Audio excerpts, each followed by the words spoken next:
of the many names that Shiva is referred to. Soma is one of the important names. Soma literally means intoxication.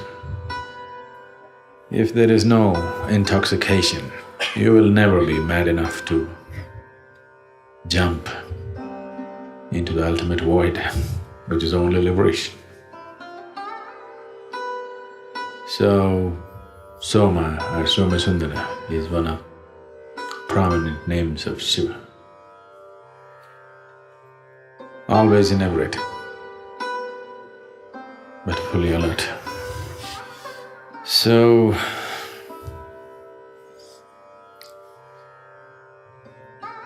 the story goes like this.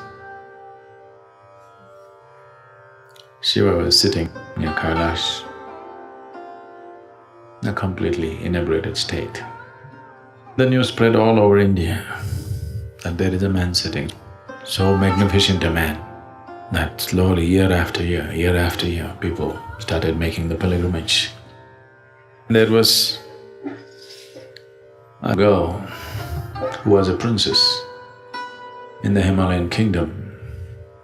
Her name was Parvathi. And when she heard this, she said, "I want to go and see him." The moment she set her eyes upon him, she just so completely overwhelmed by him. She said, "If I marry only this man." Then somebody else played a conspiracy and he decided to get married. A big wedding was organized. Anybody who is anybody is there. The bride is all decked up, everybody is waiting for the groom to come. And the groom came. Shiva walked in, ash-smeared, dreadlocked, fully inebriated. And all his friends, these goblins and demented beings, making all kinds of noises. Parvati's mother Meena saw this man and his friends, and when she thought that her daughter is going to marry this man, she just fainted and fell. Then they revived her and she was completely heartbroken. How can I give my daughter to this man? He's wild, he's completely uncivilized. He's not even a man, he's something else.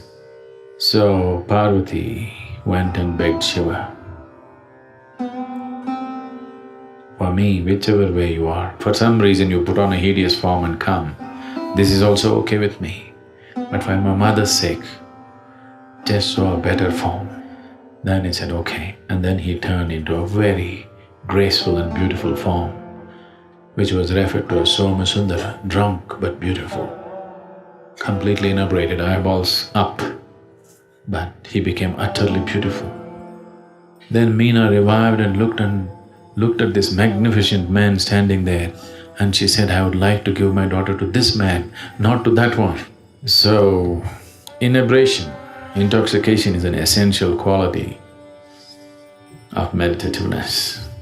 If that's not there, if you're not drunk, how can you just sit? It will be the most torturous thing, simply sitting there like this, trying to concentrate on something. So that's his essential quality. So he carried the moon. That's a symbolism, that he is always drunk upon himself, no substances. So when we said Shiva constantly drank Somarasa, he was not an alcoholic. He just imbibed the moonbeams which he carried always in his hair and constantly drunk. This blissful state is not a goal by itself. These blissful states eliminate the fear of suffering.